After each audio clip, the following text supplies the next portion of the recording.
Hello, everyone, and welcome. I'm Dori, the Communications Manager here at the Denver Audubon.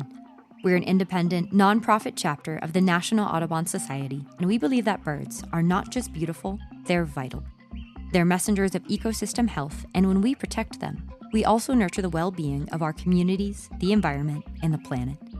This podcast, The Curious Bird, is part of a larger effort to uplift what we call a voice of the sky. A growing community of people like you who feel called to speak up, act boldly, and care deeply for the future of Earth and all her wild beings. Our goal is to share the stories of inspired advocates and to reflect on the creativity, interconnectedness, and wonder that the natural world awakens in us.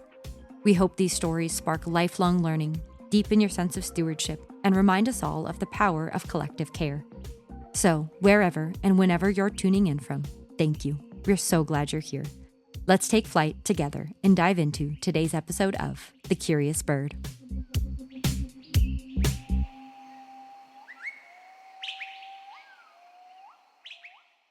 I am so excited to have with me here today Rosie Briggs, and from the moment she gave a presentation for us for our Conservation in Colorado series, I was like, I need to have a conversation with her. People need to hear her speak. She is so passionate and so enthusiastic, and I just really admire the way you speak to the topics, the way that you do. You brought a lot of hope to them, and obviously we'll get into what those topics are, but I just want to first thank you for being here, Rosie. How are you doing today? I am so excited to be here. Thank you for having me, Dori. I'm really excited to see what we talk about. Oh, me too. And I just have to say, she showed up in the perfectly themed festive attire with a shirt that says, "Let's go birding together." And we've already been talking about birds and the house finches in my yard. And so I would love to know, before we get started on your topic of mastery, have you had any fun birding experiences lately? Great opener. Yes, we were just saying that I think whether you're a birder is a good vibe check. My sweetie is more of a birder. He's better at birding than I, but I do find a great connection. And recently I was walking in City Park and I heard a great horned owl. And so I keep going back at dusk to hear her. And you should go. You should go. I will see her. She's there. Wow. In City Park. Okay. That's so exciting. It's so cool to see someone so wild in like the middle of the city like that. That's what I love about birds, and what we end up talking a lot about on this podcast is they're just this portal into nature and to raw, wild, wherever you are. Yeah. Yeah. And it's like magic. It is. It's like takes me out of the day-to-day to see them fly by. They can really fly. Oh, yeah. They really do that. They really do. I was laughing with my mom recently because she had a couple of mourning doves move into her yard, and she was just sharing how she could not believe how fast they rocket through the air because they have this kind of timidity, gentleness to them, and then you watch them fly and they're just like, pew. Totally. Or like a hummingbird. You're like, what? That's a fairy. It is. It's not. It is. Earthly. No. And yet it so brings you back to the earth. It's just this perfect dynamic fusion of everything. We were just talking about the feistiness of small birds too, and how that just brings so much joy. Yes. So cute. I've even been watching hummingbirds at the nature center. There's these two in a little bit of an open meadow that will go up, and you can just hear them, like it's almost their buzz starts to get louder. They're getting ready to just bomb down and Yes, I know. Hummingbirds are my favorite animal, I would say. Yeah. But one thing I love about them is, they're so joyful. They're just the embodiment of joy, but then they also are fierce. Like they fight, like they get feisty. And I think like I don't know, that's an energy that I think in these conversations, like I like to bring kind of, we're talking about these things that need joy, but also need like feistiness. And ferocity. I find inspiration. I love that. So going off your inspiration from hummingbirds and their warriorship, if you will, I'm going to introduce Rosie as the Public Education and Engagement Senior Manager at EcoCycle. So could you walk me through a little bit about what and who EcoCycle is, your role there, and what makes you so passionate about it. EcoCycle started before I was born, but I do feel this I feel like I was there because it's such a manifestation of what community action can do for me. Like, I work at this organization that is well established. We've been around for almost 50 years. We do so much. I can't believe what we've done in 50 years. And it was just a grassroots movement. It was just back in 1976, just a group of community members like me and you said, let's start recycling. And they did. Yeah. And it was, a lot of like the elder women in the community played a huge role, which I think is so, kind of typical and so, inspiring. And they just pulled the whole community together. It was the first curbside recycling program in the state of Colorado. It was one of the very first in the nation. And it came from this sense of, stewardship for these ecosystems and, the creatures that live in them. And so to this day, we still act as the recycler for Boulder County here in Colorado. We're also one of the only mission-based nonprofit recyclers in the country. So we have, we're part of the Alliance for Mission-Based Recyclers, which is just, a group of us 4 basically organizations who we do recycling. And then we also recognize that recycling is so cool. We're so into it. And it's just one part of this much larger effort that we need to be taking to, conserve these ecosystems, to reduce our upstream impact, to reduce our downstream impact, to take care of these creatures, to take care of each other. It goes very far beyond recycling. So we do programs and we have a facility. We do education. We're in schools. We work with businesses. We work with legislation is a huge thing that we do. So again, like, how do we really get to the root of this and recycle while we're doing it? We're really just, if it has to do with resource conservation and building a more equitable circular economy, we are taking it on. And I'm really proud of what EcoCycle does. And I guess, your second question, my role there is really just about like what you saw me doing, how we met. Yeah. Is just like, I go out and kind of spread the word about all of the great work that all of my colleagues are doing and all of the people that I work with are doing, and kind of try to connect that with this, I think, growing sense of concern, anxiety, and willingness to step up that exists kind of in the community. And I think that would answer maybe the third part of the question, which is like, it is a hard thing to have a lot of passion about right now. And I am able to do it because literally all I do all day long is talk to people like you who also recognize, of course, we have to be working on this. Of course, we have to be sustaining our passion and finding each other. And I think from the very beginning of EcoCycle's origin to how I find kind of sustenance in this passion comes down to finding each other and not feeling hopeless in isolation. Yeah, so community is the foundation of inspiration and motivation. Absolutely. Yeah. Do you find that you work amongst people like that within EcoCycle of just uplifting each other towards this greater mission? Yeah, EcoCycle and beyond. I mean, I think I have so many peers within the organization that, they're my heroes. They inspire me every day. We have so many peer organizations like Audubon that, we're constantly kind of fighting the same fight, supporting each other, inspiring each other. Yeah. And like you said, kind of like with birding, how it's a good vibe check. This type of concern and love and action for the environment is a very connecting way to find a web of people around us. Yeah, we support each other in that caring, and also how you find your people. Exactly. Sure. Yeah. And I think that more so than ever, we're in a space where we need to come back to community and togetherness over this long time sense of hyper individualism that has riddled our society in the way that we've built things. Absolutely. So walk me through recycling and the need to take that action has a profound effect on the greater ecosystem. How does it support us and wildlife and the planet? Well, I could have this be an hours long answer. So we got time. But really, I think when we talk about recycling, people think it comes down to kind of like, okay, will it take up room in the landfill? Will it be polluted? Will it be littered? Will it become microplastics? All of these things are definitely important. We definitely care about all of these issues.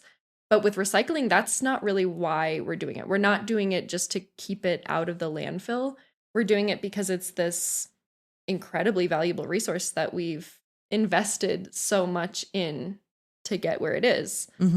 And to get where it, to become a product in our hand, it has to go through so many processes. And all of those processes have such profound impact on those ecosystems and on the people that live there and the creatures and, the atmosphere, the soil, the water, all of it that comes back to us. And so the story that I like to tell that I think I told when you were there is the story of aluminum, which I won't kind of get into the nuances now, but it's just a good way to kind of be able to engage with the origin of our stuff and be able to kind of picture what the impact of that entire life cycle looks like. And so in the case of aluminum, like, you can most people kind of know, like, okay, paper comes from trees, roughly, and, plastic. A lot of people actually don't know plastic comes from oil and gas, so maybe that's not a good example. But with aluminum, it's like, I have no idea where this came from. Yeah. Doesn't look like nature. It comes from bauxite, which we most often have to get from, this kind of tropical band of the planet, just the middle part, which is a really important part to conserve for birds, for, ecosystem services, for oxygen production, carbon sequestration, water filtration. There's so many reasons we want to keep those ecosystems intact. Yeah. And so when we make this decision to go in there and mine for this natural resource, which is called bauxite, then we have to create kind of irreparable damage. We have to, mine and extract, and we have to blow big holes in the ground, and we have to build roads and deforest and pollute and cause erosion and all of these things. And then when we get that, after we've done all of that, and, not only are we doing ecological damage, but it's a big economic investment. There's a lot that goes into that. From there, it has to go get turned into aluminum, right? It has to get refined. It has to get processed. That can happen in a lot of different locations, but one that's, again, kind of helps tie this narrative together, and it is really common as a destination, is Iceland. And, to think about that bauxite being sourced from kind of the equatorial area of the globe and then going up to Iceland, just transportation, that's alone. That's crazy to think about. And then when it gets up there, it has to undergo several processes to refine and smelt and, produce it into aluminum. From there, it turns into, a can, let's say, and that gets, again, the transportation of just that getting distributed to all of the places where we drink out of cans is wild. And then there's a statistic that the average canned beverage is consumed in under 5 minutes. So if we think about all of those steps, and then you drink out of your LaCroix for 5 minutes or fewer, and then you bury it in the landfill, that's like, we have to do it all again to get a new LaCroix can. And we love LaCroix. So we do. We love the can. Bubbles. Something about them. So I always say, like, if we were witnessing an alien species, like, investing so much in getting this, like, what we can only imagine to be a very precious resource, and then they bury it in the ground and then they do it again, we'd be like, something's up, something's not connecting. Or, the other, like, metaphor I use is, like, if every time you, like, close your laptop, you just, like, throw it away and just buy a new, like, you're like, that's single-use laptop, what am I gonna do? And so with the story of aluminum, it's especially kind of impactful when you discover that the alternative of that entire linear process is just, you can also make an aluminum can out of an existing aluminum can. You can just turn that LaCroix back into another one and she's good to go. You don't have to do that entire global process. You can keep it more, regional. It saves 95% of all of the energy that it would have taken to make it out of that virgin bauxite. Wow. It's a no-brainer. It's black and white. And in all of those steps, again, it's not just that we're saving emissions. It's not just that we're saving money. It's not just that we're saving, like, time and effort, but it's that we're saving ecosystems. We're saving natural resources. We're saving these finite things that we can't fix, we can't redo. And so I think whether you're a person that cares about birds, whether you're a person that cares about environmental justice, whether you're a person that cares about just the economy and like local economy, recycling matters to you. It should matter. Mhm. We should be doing it. And like I think we'll talk about, and which I talk about a lot, and EcoCycle talks about a lot, is that that's not where we can stop. We have to be doing that while we're doing all of these other things. Yeah. Recycling is a tangible action right now, and it's a gateway to so many more things we can do. Exactly. Yeah. And that's such a good point, because it's like not everyone can go out and like buy solar panels. Not everyone can, buy a hybrid, but everyone every single day interacts with waste. And of course, there are still obstacles there where like not everyone has access to recycling. Of course. Not everyone has access to anything other than single-use packaging. But it is, like you said, something that we can all start to, like, we all have stuff. We all make decisions around that stuff. And like you said, this is like an access point. We're all consumers. Yes. Exactly. It's the reality, and it's what type of consumer are we going to be? And I want to touch on something that you said about there being a disconnect. If we were from this other planet watching, there's something not connecting here, is what you said. And I think about that in the sense that we, as consumers, as human beings, are very disconnected from these stories that you're telling, the origins and the impact of time and money and the ecosystem that goes into creating these very transient products. Why do you think there's such a disconnect? Yeah, I think this is such a good question, because it feels like almost every, if not maybe all of the issues that we talk about in environmentalism and beyond, like come back to this disconnection in some way. Like whether we're talking about our products, how they get here, how they're packaged, how they're disposed of, or ecosystems, who lives there, who was there before us, who, like, what do those creatures need? Or our food, how does it grow? How does it get to us? What do we, how does it grow? Like all of these disconnections are fostering these other broader issues that we're talking about. And it's so interesting to be alive right now in this, like, well, for many reasons, of course, but we're in this time where we're more connected to, everything globally in some ways than we ever have before. And at the same time, some of those same systems are making us more disconnected than ever before to the things that actually impact us every day, which I want to go back to what you said before about neighbors and community. Like one of the things that we're really getting disconnected from is each other. Exactly. And our neighbors, like, and our actual community. It's great that we're finding these online communities. That's awesome in a lot of ways. And if it's at the expense of our immediate community, then we need to readjust. The way that humans are is not why we find ourselves in this quandary. We inherently are not wasteful. We're not lazy. We're not stupid. We're not apathetic. I believe strongly that we are able to solve these things when we have access to both the problem and the solution. And so, like, when these problems are directly in front of us and we can see the effects of them directly. They're not exported. They're not imported. Like, they're in front of us. I believe that we will do the right thing. We choose the solution. We come up with solutions that work. And when we're in this scenario where we're just completely isolated from both the problem and the solution and like what's going on, then, I mean, we're just not going to get anywhere. And so just the act of, again, connecting with each other is an act of, resistance to that. And I think, like, as individuals, we need to get together so that we can systemically fix a lot of these things that are causing the disconnect. And I just, as an individual, like, this is the time to get really curious. And I think it's like a scary process because it feels like you're going to discover a lot of things that feel really bad. Yeah. And you might, and you will. But I think going into it saying, I know that this is not my fault individually, so I'm not going to carry, guilt and kind of horror and all of the things that I'll find in this. I'm just wearing my Nancy Drew hat. I'm just like getting curious about, I want to make a call to see where my garbage goes. Maybe I'll do a Google search to see, maybe I'll do an Ecosia search to see where aluminum comes from. Yeah. And I think any act of connecting is an act of both bravery and kind of activism. I love that. Any act of connecting is bravery. And I'd like to add rebellion. Exactly. Too. Mm-hmm. When disconnection is such a rampant sickness, really. Mm-hmm.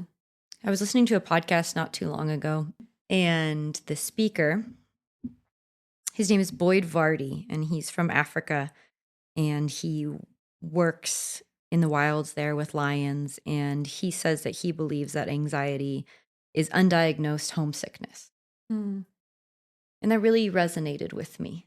And I believe it speaks to the disconnection, the lack of home with each other, the lack of home upon the earth. And we are connected to disconnection. Yeah. And so how do we find these ways to reconnect?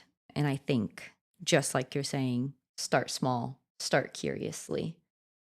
So what is it that, and I believe this too, but I would love to know from you, what is it that makes you believe that people are inherently good and caring and want to give back? I think I find it every day. Mm-hmm. I think I always feel some sense of climate anxiety. I think we all do. Mm-hmm. But I think I felt more when I was in school and learning about these things, especially in undergrad before I was working, because it was like I was learning about these very intense things without seeing, like, in action what we're doing about it. And now, I've spent the last 8 whatever years only talking to people who want to do something about it. So, like, really my main job is people come to me saying, I'm outraged, like, I'm concerned, I'm anxious, I'm like ready. And my job is to, like, help connect them to other people who are doing these things and help mobilize them. And that's an incredibly inspiring position to be in, because it's just all day I'm just soaking up other people's their drive to be part of the solution, and there's just no end to it. Like, it's only abundance of caring. And I think, like, there's statistics out there that show, like, the majority of people, we don't need to convince other people at this point. Like, if there's climate deniers, if you're at Thanksgiving and your uncle is trying to, like, goad you into an argument about whether climate change is real, you don't have to have that conversation with him. Like, enough people are both concerned and ready to do something about it that, like, we're good. We can do it. And I think, like, the getting bogged down in that fight is where we lose ourselves and we lose our hope. Yeah. And yeah, like, now more than ever, I'm, like, honestly overwhelmed with how many people are, like, trying to just, like, call me up and see what they can do. Oh, thank you for sharing that. It brought up quite a few things for me. And the first one I think that I want to speak to is the discernment. And there are so many people that care, and choosing to direct our energy towards that is a beautiful way to maintain our inspiration and our mobilization, because there is enough of us. There's an abundance of us, like you said, and to mire ourselves with there is no control to change, because people have a responsibility to themselves. That is our first responsibility. And so if we can band together with those who already have that fire within them, we're going to be a wildfire of change. And I think that the other thing that you shared that I loved was your real life experience of being in college and learning about these things in theory is quite different than going out and taking action. And they're both important parts of our lives, the education aspect, whatever form education takes, and then the action part.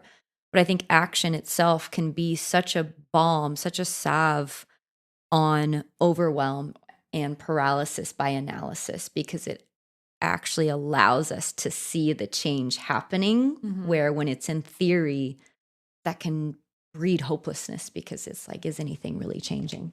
Yeah. And in some of these environmental issues, it's like there's just an intangibility. Like, it's just so hard to conceptualize something like gigatons of CO2 or, the amount of plastics. And, like, it's, if we can just sit down with each other, like just sit down with an environmentalist friend and pick up 5 pieces of trash like that, like you said, is an act of rebellion.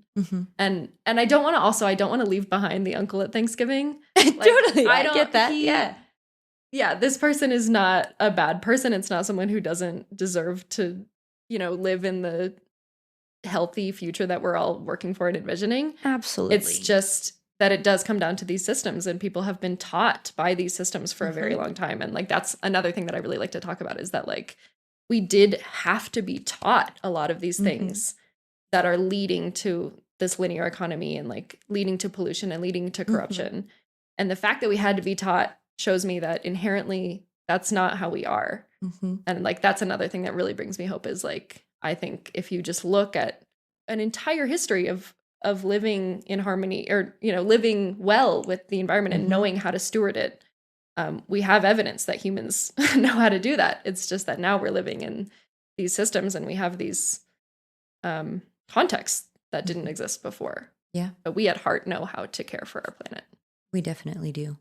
And so, as I know you love to talk about it, let's talk about it. How did we learn to live in a system that is moving in the direction it's moving in? Again, they all all of the issues that we're talking about kind of stem from a lot of the same origins. So it's hard to point to just one thing here, but I like to go back to World War II for this one. So during the war, we were inherently and necessarily resourceful. We were not throwing stuff away. When I was, one of my first jobs in high school was, I was a server at like the kind of dining room for a retirement community. And so there were all of these, greatest generation diners there. And these people were affluent. Like, they were in that community because they could pay for it. And they did not let one scrap of food or like packaging pass their again, this is anecdotal. Of course, this does not apply to an entire generation of people, but it was something that I absolutely took note of as a 16-year-old, watching these like rich older people, like, if there was one scrap of food on their plate, they're like taking it home. They're, asking for just a little bit of aluminum rather than a whole clamshell. They're like, a clamshell, that's ridiculous. I don't need that. It was just an interesting way to kind of look into like, okay, these were the systems that you were raised in. It's different from what I was raised in. Yeah. So in World War II, we were also, supported by these different systems. So you could find flour sacks that were made of like beautiful floral material, because they knew that women at this time were making clothing out of that stuff, because again, they were resourceful and they were being supported by the systems around them to be resourceful, to reduce, reuse, recycle. And now, like, I like to do, I'm sure I had this slide with you, Dori, that like I do a side by side of that, like a picture of that kind of flour sack alongside, like, if you try to buy something like cucumbers or corn, which they have their own coating, they have their own protective shell. Yep. If you try to find those things in a store, a lot of times you'll have to opt for it's on a styrofoam tray and it's shrink wrapped. And you're not supported in doing anything better than that. That's your only option. And so like systemically, you can see that we live in these completely different circumstances. We are still humans with the same, makeup that our, the generations of our grandparents and beyond had, but we are now given kind of no choice. And at the end of World War II, there was this big push for just, economic growth, like, of course. And so it was this explicit kind of political push, and it was also this explicit kind of corporate push in this, especially the packaging world. And so I showed you, I think, even if you just search on Google, if you just search like post-war packaging advertisements, it'll come up really easily. It was really, some of them I think are really funny. Some of them are really jarring. Yeah. But it's just essentially, they were saying, okay, well, we have this group of consumers. We have this whole country of consumers who will not throw anything away. And if they won't throw anything away, then they won't buy anything new. And so we need to redesign that. We need to figure out how to get more products into households, which means we need to get more products out of households to make room. And so at this time you're seeing, advertisements that are not even really advertising a specific product, but just like the idea of throwing products away. It'll be like a side by side of like some dorky mom who's like trying to juggle a bunch of like bottles to get a deposit on them, of course, because they're reusable. Yeah. Versus some cool hip mom who's just throwing all her juice boxes away. And it's like, lug them around or toss them. Like it's literally, it doesn't even mention a product. It's just saying, like, if you're used to being this loser who, who keeps things, waste is cool. Yeah, like, wouldn't you rather be this hip mom who throws everything in the trash and just walks away, prances away? There's also like ads about domestic infrastructure. Like there's one about Dixie cups where it's like, don't spend hours washing cups. Like just, I don't remember the the verbiage of this one, but it's just like installing one of those Dixie cup dispensers in your kitchen. And again, it's like not saying it's not even talking about the Dixie cup. It's talking about the infrastructure that once you have in your home, you have to fill with Dixie cups, which are single use. You just pop them back in. A lot of it was normalizing plastics at this time. Like there's a lot of it that's like, there's one that's like plastics as American as apple pie. And it's like this kid eating plastic. There's one that's like the best things in life come in cellophane. And it's a baby, like a newborn baby in a bag held by a stork. So it's like, don't freak out. Plastic isn't scary. It's not something that you should feel worried about. It's the most natural thing in the world. It's what babies come in. It's what you should be eating. So yeah, this kind of propaganda to teach us. There was resistance, by the way, because again, we're not programmed that way. They had to really drill it into us and give us no alternative. And they were saying it out loud, which is like something that we're kind of reading headlines about now is like, they're being sued because they knew the entire time, the impact that this would have. But what's interesting is like they weren't shy about it at the time. Like in the 60s, there were these series of like plastics industry conferences. And the editor of Modern Packaging magazine, his name was Lloyd Stouffer in the 60s. And he has this famous keynote speech that he gave where he says, the future of plastics is in the trash can. And so he's saying, like, we have to design this stuff so that they have no choice. We have to design it not to be recyclable, not to be reusable. We're designing it to be one and done. And then he comes back a few years later and famously says, the happy day, and this is a direct quote, I'm not even editorializing. He says, the happy day has arrived where no one anymore considers the plastic package too good to throw away. So he's saying not only did we teach them how to do it, but we gave them no other choice. And we did it. Good job, guys. Way to go, Lloyd. There's just so many ways that they created this narrative that makes us think that it's our individual fault today. So we were put into the system that we have no choice but to exist in. And it's drilled into us to feel an individual responsibility, which is what creates this disconnect. And it's what tells me that we're inherently good. The fact that we all are walking around feeling so guilty tells me that we're all born with this sense of care and love for our home and each other. And right now we're seeing the results of decades of, teaching and propaganda and forced systemic change. And now we have the opportunity to be like, wait, are you feeling a crushing sense of guilt all the time? Are you? Oh, me too. Like, let's talk about what's actually going on so we're not just all crying in our beds all the time. The kind of last piece of this narrative that I kind of like to share to illustrate this is the Keep America Beautiful campaign. And so the Keep America Beautiful campaign, the most famous in the 60s, in the 50s, they were doing some stuff. In the 60s, they were doing some stuff. It was like very much like they had like a little white girl as a mascot, and it was called like Susie Spotless or something like that. And it was all about just like, just a clean culture. It was just all about kind of like keeping, it's creepy. It's like suburban. I don't know. Yeah. And then in the 70s, this like this environmental movement comes along that is more radical. And so we're seeing, like the first Earth Day, we're seeing like rivers catch on fire. We're seeing dramatic things happen and we're seeing radical responses to them. Mm-hmm.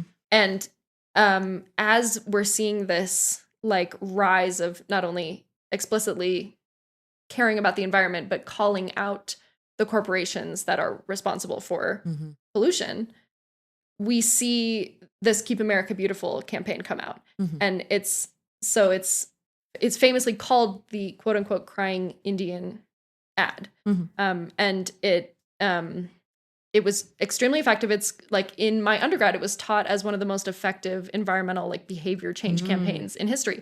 And it was. And so the weird thing about it is, so it's this, if you haven't seen this ad, it's very famous, but it's this indigenous man standing in a river and a car, like there's so much trash in the river. It's just all single-use packaging. A car comes by and someone literally throws a bag of trash out the window. Yeah. And it like, which is silly, but because they taught us to throw stuff away like that. Mm-hmm. And they gave us no alternative. So like, anyway, so it's funny to think of someone throwing an entire bag of trash out the window, but that is the system that they created. So someone throws a bag of trash out the window. It lands at the feet of this indigenous man.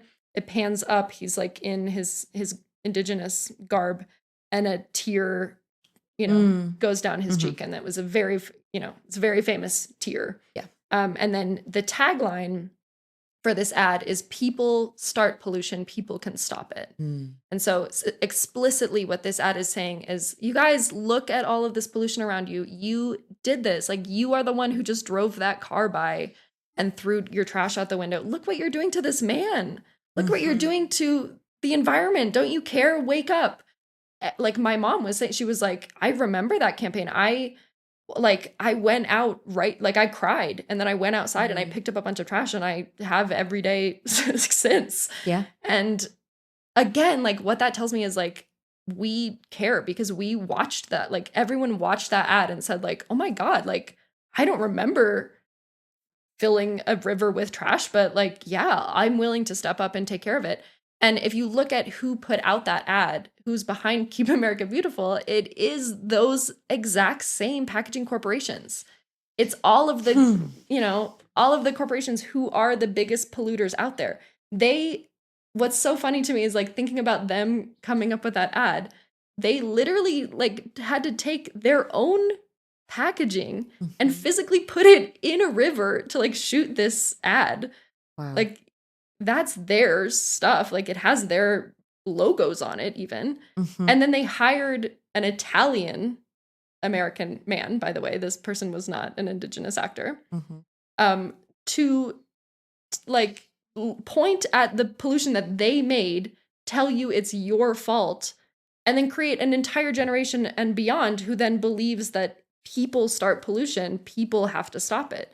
So these corporations are literally seeing this rise of environmentalism, and they're seeing these explicit calls for producer responsibility. They're seeing these environmentalists say, hey, you guys are the ones polluting. You guys are the ones creating these packages. You need to do something about it. So instead of doing something about it, what they do is come out with this ingenious campaign that says, oh, actually, it's not us. It's actually you guys. And if you really cared about it, you would do something. And so then it worked. Like we did individually do something about it. And to this day, we feel, like it's the same thing as like the carbon footprint calculator. There's like the concept of we should each be able to calculate our own individual footprint so that I can then take a shorter shower or like, I can adjust. And that concept was created by BP, by British Petroleum, literally. Like they hired someone to come up with that campaign so that they can say like, get off her back. Like I know I spilled billions of barrels of oil into the Gulf of Mexico, but you guys took a 4-minute shower. So take a good long look in the mirror. Like it's so ironic and ridiculous. Even hearing it again, there's just a level of shock and a level of relief in the sense of knowing that it isn't my fault. Yes. And knowing that these inclinations I've had that things are working against us is not wrong, because I think there are many times living in this society where it can feel crazy making. It feels like gaslighting. Yes. And so they have taken this human nature that you and I believe in, our goodness, our caring, and manipulated us.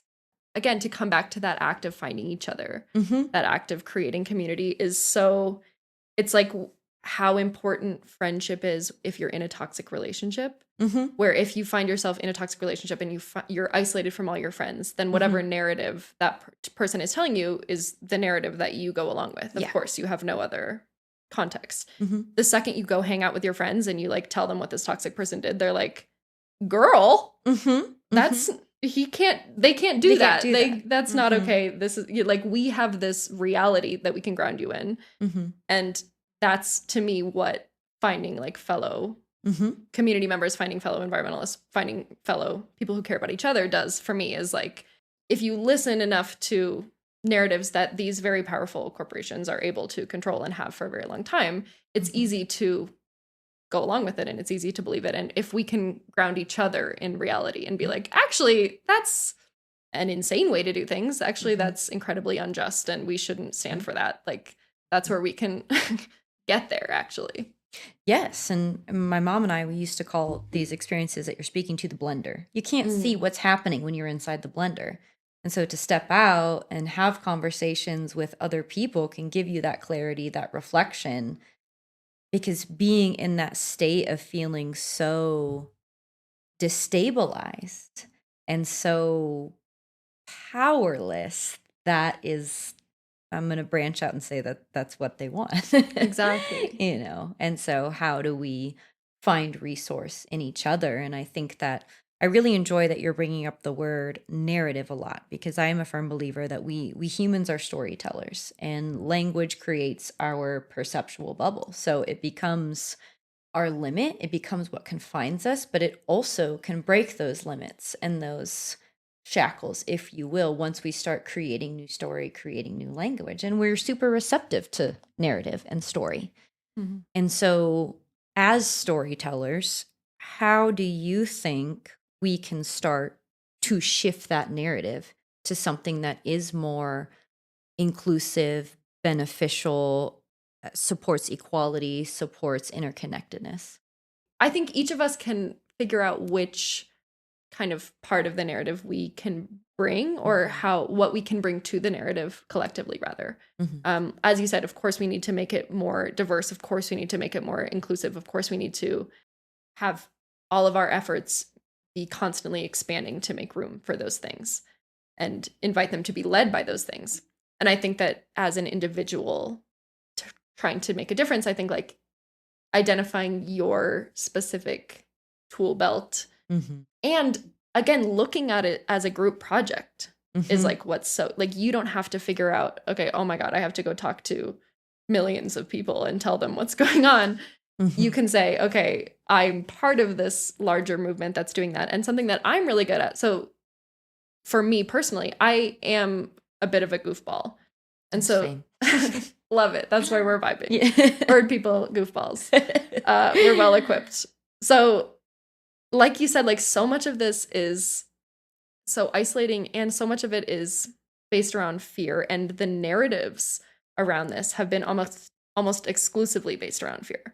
Like whether it's a narrative being fed to you by kind of a polluter or by a pro-environmentalist source, either way, it's gloom and doom. But I think that silliness is deeply important here, because like fear is what got us here. And the more we can laugh at polluters with your friends, like just like feeling like you're gossiping about someone you don't like, but it's like this faceless corporation that is polluted. Like, you know what I mean? Like, absolutely. Like you said, like they don't want us to be silly. Like they don't want us to be laughing, giggling at this. Like they don't want us to be able to kind of transcend the like doom that has been set upon us by lifting each other up and being silly. And like, I think it's easy to be silly about this sometimes, because it's like just so absurd. I mean, just the story of aluminum. We're like, what? Like, how is that how we do things? Oh, yeah. So I think that with narrative, I think like the more we can get curious, the more we can get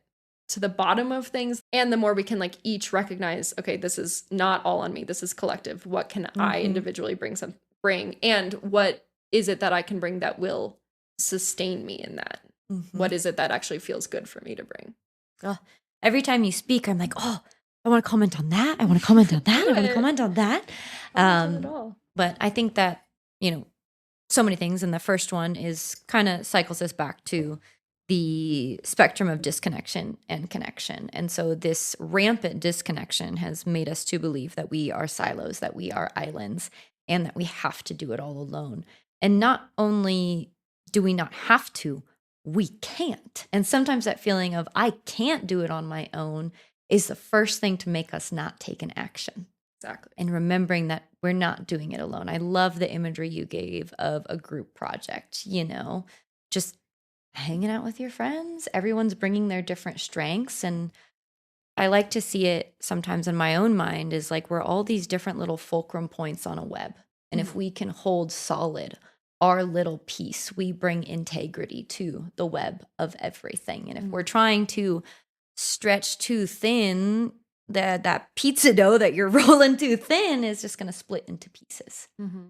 And so what is that for us? And I also love that you brought up the fact of shifting the narrative within ourselves. How can I take a moment? How can we take a moment to shift the perspective? And for me lately in my own life, that's been coming back to the idea of miracles and magic, and that the fact that we are on a planet hurtling through space around a sun in an infinite universe, and I'm here at the same time as you, Rosie, and thousands of miles away, there's a creature that looks like a giraffe, and another thousands of miles away, there's a quetzal. Like, I get to live here? Talk about the word wild. Yeah. It's wild. And bringing myself back to that place of opportunity also brings me to possibility rather than the oppression of hopelessness that these corporations are cultivating. Absolutely. I think that's such a good, because I've been coming back to connection with each other because that's what I do. I'm a community organizer around these things. Yeah. But I think from any of our perspectives, connecting with the planet itself is also, a huge disconnect, and something that is so just in itself an act of activism, of care, of rebellion, of stewardship.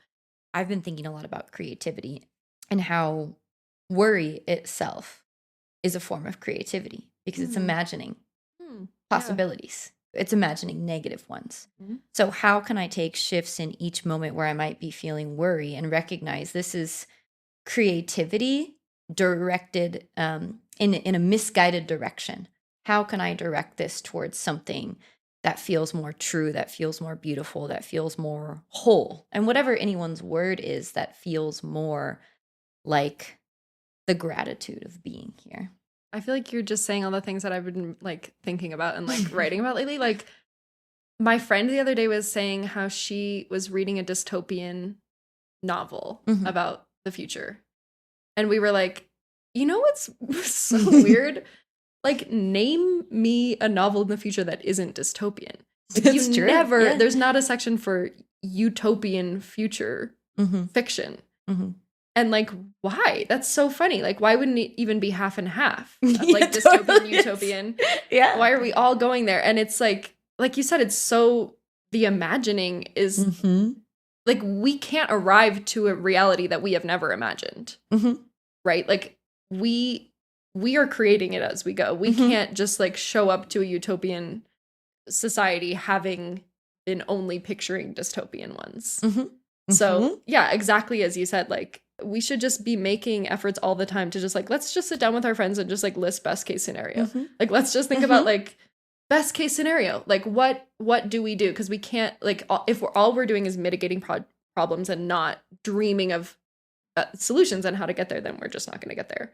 Yeah, imagination is such a powerful tool that we have, and imagination is the foundation. It's the jumping off point of creation. Yeah. And so how do we imagine this better world, like you're saying, and imagining coexisting with creatures and all these beautiful animals that we're talking about, and holding hands as a society and dancing together and seeing skies that we see all the stars again.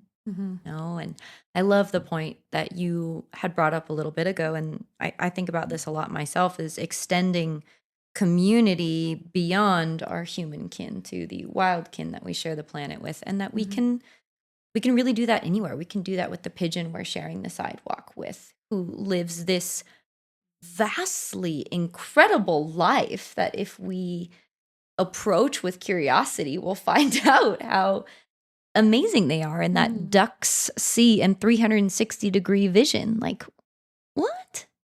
Again, that's a Neopet. That's not real. No. That's insane. And, how can we co-create, coexist? And I was just feeling so grateful the other morning because I put out a bird bath a few days ago, and a mourning dove has started to come to the yard that hasn't been here before. And every morning around 9:30, she comes and bathes in the bath, and just thinking that we can set out a dish of water and provide a little corner of habitat restoration, a little corner of support for other beings. And it's simple. We can recycle a dish that we have at home and put it out with a rock in it so the wind doesn't blow it over. Just make sure you dump it out every couple days to keep it clean. But, Yeah. Yes. Yeah. I think, like you were saying, the act of noticing these little miracles and just being on the lookout for magic, I feel like is so baked into birding. Like, just to bring us back to birding, like it's an entryway to kinship, to connection, to observation. I think that another thing that's exciting is that we don't have to, like, we can imagine whatever we want. We can have we have limitless futures of like what we could be building together. And I think we put so much pressure on ourselves to like discover how to do that. You know what I mean? Like, I feel like I get a lot of like, oh, I just hope someone like invents like carbon sucking, sequestering technology, or like, there's just a lot of like, oh my gosh, like, this is so unprecedented. This is so scary. What could we do otherwise? Like, everything comes in plastic. So how could we reimagine that? And I think what's exciting is we can reimagine it to be whatever we want. And also, we don't even have to. We can just do things that we used to do that worked really well in a lot of cases. Like, even going back to World War II, like in living memory, if you talk to your grandparents, if you're like, what was X packaged in? They will probably say not plastic. They'll probably say something different. And it's probably something that is still a totally reasonable option today. And it's probably a product that we still use. Like, even in living people, we don't have to relearn that. Like, we can just tap back in. One thing, again, that's really hopeful is like, this is just a tiny, tiny little piece of human history. And if we can ground ourselves in everything that we can learn from people who came before us, then we don't even have to invent something crazy. And like, we don't have to reinvent the wheel. We don't have to feel the impossibility of pulling something wholly new out of the ethers. Exactly. Yeah. We have the resources here. It's like, we don't need to go out there. We need to come back here. Yeah. And so much of it is ecological knowledge that we don't even have to hold as humans. Of course, every creature knows exactly how to exist and survive. And, even when we're looking at something like compost, which EcoCycle works with a lot too, it's like, again, it's funny. Like, I laugh all the time at work, even though I'm like, well, we're talking about literally a life or death situation. I'm constantly giggling because it's like, okay, we live again in this magical environment where it's like, you don't even have to do anything, babe. The tree will just drop the leaves, and then the leaves will give nutrients to the tree, and the tree will grow again and do it again. And we're like, we have to bag the leaves and put them in a plastic bag, and then we have to bury it in the earth. And the tree is like, what are you like, you literally, all you had to do is nothing. Like, why are you, like, we're the ones who like short-circuited all of these things. And if we can literally just let them do what they do, not like the deep inherent wisdom of nature can get us out of this, like nature-based climate solutions. Nature knows exactly how to balance the carbon cycle. And we just have to stop being so deeply silly in Mhm. how we're interacting with it. Yeah. I think what keeps coming up for me, the word that wants to be pulled forth is trust. We have to learn trust again on so many levels. And one of those levels is a self-trust, a trust in the fact that we are good people because we have been manipulated into believing we're not. And so how do we gain that self-trust back and to, one, like I said, trust that we're good people, and then trust the earth too in her process, in the ecosystem's process, without putting these disruptions in the life, nutrient, and water cycles. Mm-hmm. And I think like that again goes back to narrative that like I think we have this narrative in environmentalism that it's like people who are not on board with the movement look on as if what's being fought for is the environment itself. Do you know what I mean? Like even the term tree hugger is like, how silly that you would be prioritizing this tree over humans, maybe is the perspective. And then, of course, from the environmentalist perspective, it's like, hello, it's not for like the planet has been alive, it has been around for incomprehensible amounts of like we are a tiny, tiny, tiny little blip. Of course, if we blow ourselves up, the planet will not cease to. Yeah, she'll be all right. She'll be fine. Like the entire thing about the planet is that it regulates its own systems. That has perfect systems of input and output that self-regulate if they're thrown off, and we are throwing it off, and like we're fighting for ourselves. And so it's such a funny manifestation of that disconnect to think that like we are even two separate entities to be talking about. Of course, we're the same entity as the planet, as the trees. Of course, there is no us without that. But I think what we, should think more about is, of course, there's that without us. I gotta know, because I love that you said you're a goofball and silly, and I think that humor too is itself a rebellion. It's one of the most magical elements of being alive is humor. What helps you to get to those spaces of silliness and play, goofiness, humor? Yesterday, I said, I need to just go on a walk and reconnect and do some reconnecting. And I like stopped at this little lake. I was in Lafayette. And there was a red-winged blackbird and there was a robin, and they were both just coexisting. They were just vibing next to each other on this little log in the lake. And they started taking a bath, and I was laughing aloud. Like there is so much silly, again, like penguins is a great example, but there's just so much silliness in nature itself. Like creatures like spend 1 hour with a cat. Like nature is hilarious. But I was laughing, I was truly cackling aloud just on my walk by myself, because the birds were, they're doing that thing where they're in the water and they're just like, like they just like all of a sudden just like explode in little flaps, and it's so silly, it's so goofy. There's just like physical things that you don't even have to tap into, that just if you go outside, put your feet on the ground, watch a robin take a bath, like silliness is all around.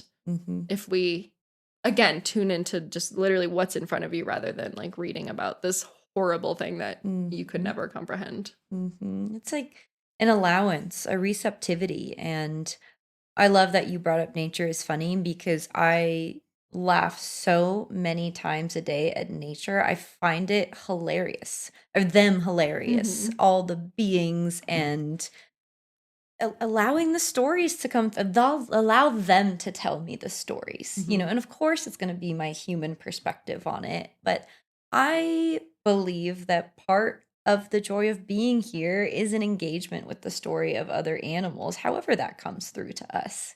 And that relatability, we protect what we connect with, and relatability is one of the main forms of connection. And so to foster that relationship, that relatability with animals is again fuel for fighting for them in whatever way that fight looks like. I find squirrels to be some of the funniest animals. And this morning I was sitting on my little back porch, and all of a sudden, like a leaf hit me on my shoulder, and then one hit me on my other shoulder, and then it got tangled in my hair. and I look up and there's just a squirrel like sawing off leaves and dropping them on me. And you have to laugh that I'm sitting here in this moment where a squirrel is dropping leaves on my head. So funny. Yeah. And like, what do they think we are? Like, Yeah. we are ridiculous to them for sure. Oh, yeah. What that brings up for me, speaking to shifting towards the humor, is a way that shifts us from this built-in negative mindset that we have. Like throughout history, we had to, in some ways, seek the danger to survive. And I think there's still some parts of us that are seeking the danger, the separation. And so to shift things into humor is to actually be more in a state of acceptance where we are, that we can embrace this moment and see it in a positive way. Right. Like we forget that we are literally just little creatures. Like we're the same as the squirrel. We're just a little creature on this ridiculous. We're just little Pokemon too. We are arguably the weirdest Pokemon. Yeah. But like, the ones that wear clothes. But I think we forget that we're part of nature, and we forget that we're creatures. Like personally, I am very goofy, but I am also very anxious, especially like with climate stuff. That's all we're talking about. Like, how would we not hold some anxiety for that? Yeah. And at the same time, it's like we get so human about this and so analytical and so whatever, cerebral about it, that we also lose like all of the ways that our little animal bodies know how to keep us going. And like, so when we do read something like a headline that says whatever, the Pacific's garbage patch is now bigger than whatever country, like that activates in our little animal brains the same thing, that like you're in danger, you're in immediate danger. And because we have this lack of access to solving that insane problem, then we're just like living in a state of activation of like, help, I can't do it. And just the act of silliness switches on a different part of your brain that helps calm down that like prey or whatever activation. It's a fight or flight. Exactly. And we're consistently triggered by that. And I love that you brought that up, whether it's through headlines, through reels that come through social media, through being in a car. There are so many things throughout the day that trigger our fight or flight response. And we are not really taught the resources to come back to our animal body, as you say, which we do have. And again, it's a space that we can take lessons from animals. What do prey animals do after they've been chased by a lion? They shake. Yeah. They shake because it releases that hormone from their body and allows them to come back to a space of equilibrium. So again, we have these teachers all around us. And I think you bring up such a great point, and something that I've pursued myself a lot the last few years is, how do I come back to the body and not get carried away in the mind, which I think really contributes to the disconnect if we're not also cultivating the heart space and the body space. Yeah. What are the things that you do to like go feel mammalian? Go feel. I love silly, that. whatever. Well, I love being outside. I love listening to the sounds of birds. I am a huge proponent of dance. I believe that we are movers, and that what I like to do, I'm actually trained as a somatic dance specialist. And so what I like to do is what I call intuitive dance. And so I will turn on songs and I will just move. And I find that what that does, it cultivates the trust that we talked about. It cultivates an ability to be more flexible with life, because maybe I'll do a move that feels strange, or I'll fall and I have to find a creative way to get back up. So it taps me into the creative energy that life to me is creation itself. It's from like that imagination we talked about. From every moment, that there are endless possibilities. And so dancing, and often I will go do that in the sunshine, barefoot in the grass, music on low so I can hear the birds too. And I am a body and I move and I am here. And this feels good. This feels good. And it reminds me that I don't have to be confined to anybody else's ideals of life or the structures of society. That's the crux of it, right? Like so much of what we're saying is like, yeah, we're here and it sucks. And it's just because somebody else decided that this is how it has to be. And these are the systems that we operate in. And this is the truth that we live in. And yeah, whether it's like just rejecting that on an individual, like corporeal level, like just, yeah, just like I'm wiggling and I don't care if other people don't think that wiggling is what to like the thing to do. Or if it's like, hey, community, this is what we've been given. Back in 1976, they said, hey, community, we don't have recycling. I think we should. Let's change that. Like, I think just being brave, being curious, being willing, being open to being creative. To say, okay, not only is this not what we have to deal with just because we were given it, but also, yeah, like let's just like see what our mammalian bodies want to do. Let's see what like our instincts, let's see what our ancestors think. So I'd love to, we've been going and this has been amazing. And I think we could just keep going forever. But I'd love to bring it back, just a couple more questions back to one of your many masteries of recycling. And do you have some tips and insights for people in their daily life to embrace this gateway act of conservation? Well, like everything we've been saying, just start with one tiny thing. I know that that's cliche and it sounds unhelpful, but I think especially with waste, it's like, even if you're looking, you don't have to be looking at a landfill to be overwhelmed with the amount of waste that you are making. Like just looking at your trash can is like, it's been a week. How is this? And even me, like again, this is my whole thing.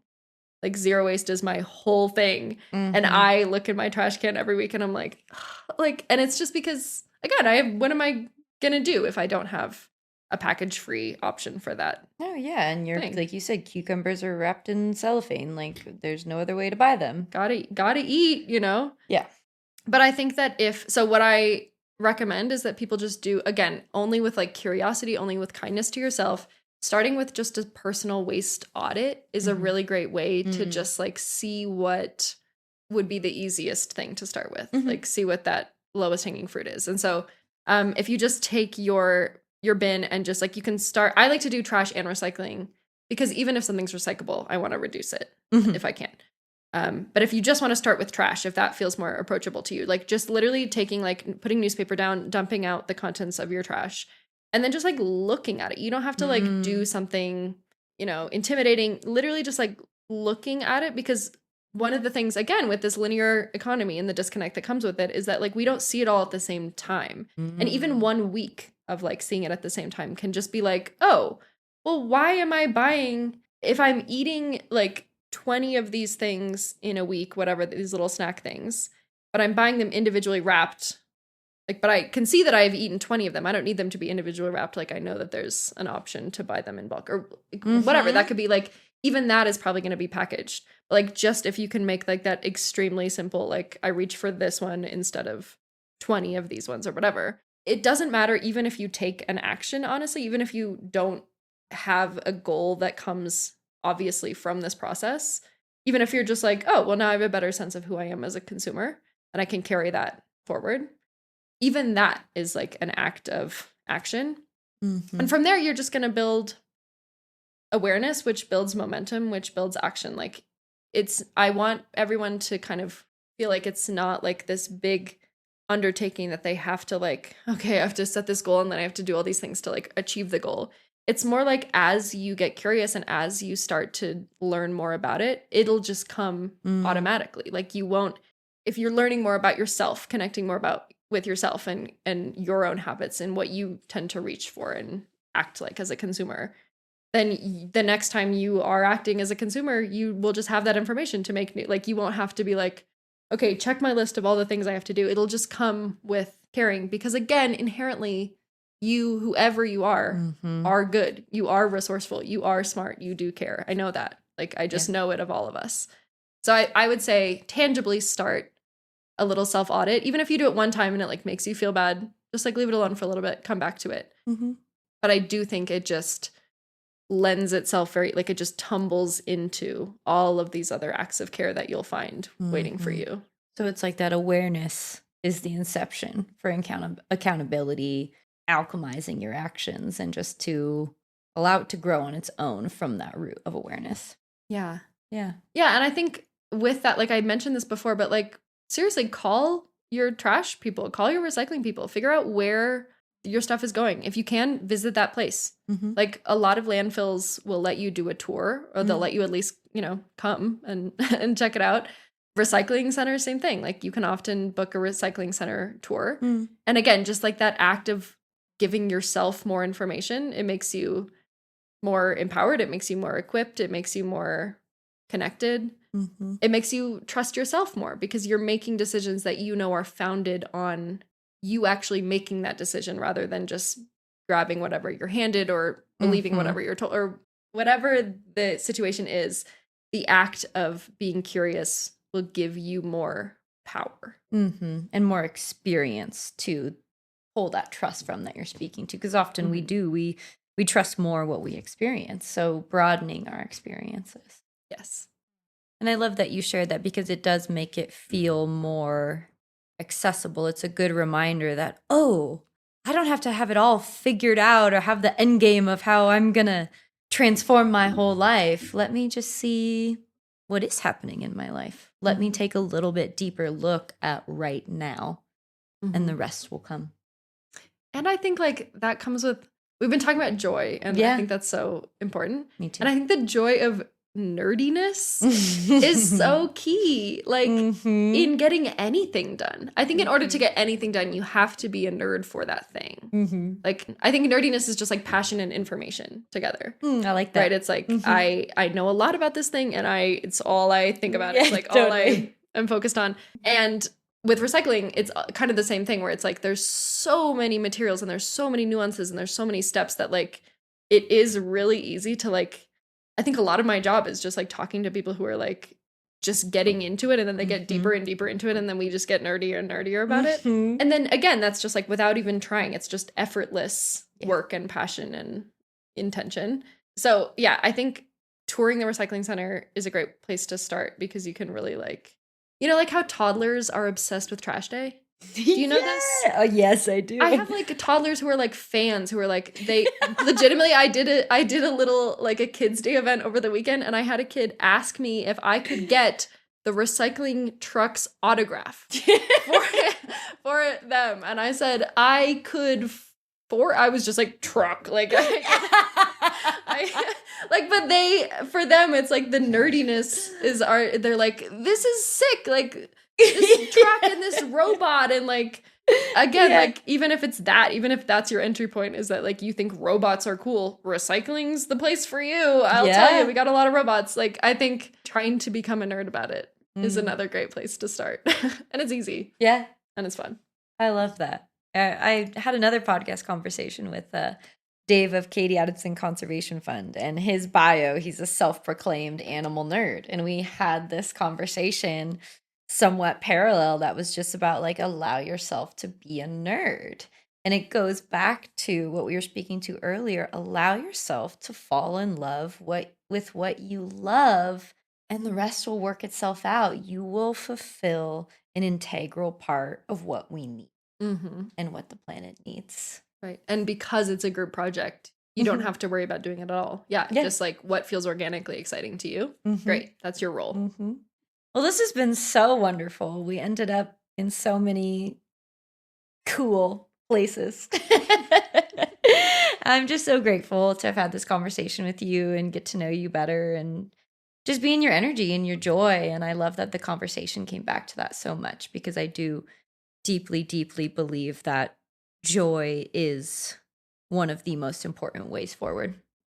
Absolutely. And so I would love to ask, because I had a whole list of questions, but we went so many wonderful directions. I don't even remember if I asked them all. But I would love to know, is there any last things you want to share that are on your mind, heart, body, for our audiences to hear? I think we've covered a lot of stuff. And I think, so yeah, maybe I think it's just kind of a conclusion sentence. Love it. I think I want everyone to feel like it's not your fault. I want you to feel like you have power. I mean, I want you to feel these things because they are true. Mm-hmm. I want you to feel like you're not alone. Mm-hmm. There are, like we've just been gabbing for an hour and a half or whatever. And I feel like I could do that with just kind of not any environmentalist off the street. Yeah. I have had such a fun time talking with you specifically, but I just mean like, I get you. Yeah, there's kinship everywhere. Like we've talked about, whatever you're bringing is helpful, but also whatever you care about, it's the same thing. Mm-hmm.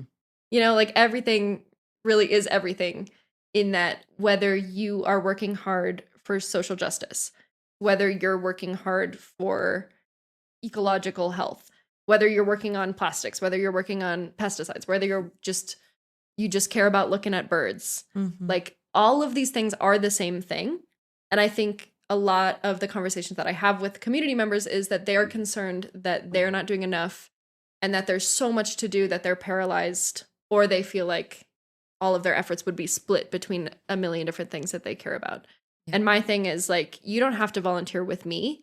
If you are volunteering for people with disabilities, that is volunteering for me. Like if you are volunteering with banding birds, that is volunteering with me. Like all of these things are they're working toward the same future that we're all co-creating together.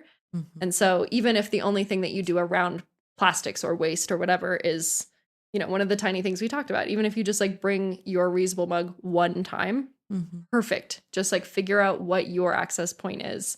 Yeah. We'll all get there together. And let's really try to stay giggly about it. Like and hold space for the grief. Like we can't pretend like everything's not filled with emotion around this. Oh yeah. We have to be laughing and we have to be crying and we have to be like holding space for that as well. Like if you do find yourself like, I cannot access that joy, I cannot access like giggling, whatever. Yeah, sure. Access sobbing, access screaming, access, like you said, shaking, access sprinting, like whatever your body needs to feel to process it, do that and we'll bring joy along with it. Yeah. Yeah. Well, that was beautifully said. It was a great ending statement. I think it sums up everything really well. And just thank you again. Thank you for being you. Thank you for the work that you do through EcoCycle and through your existence and all your other access points that I haven't even gotten to know yet, because you are a wonderfully multifaceted being. So, wow. Well, thank you. Dori, thank you so much. It was truly such a pleasure to talk to you, from Pokemon to Pokemon. Like we're just a bunch of weird little guys. So I'm so grateful, to be here with you and everyone that we work with.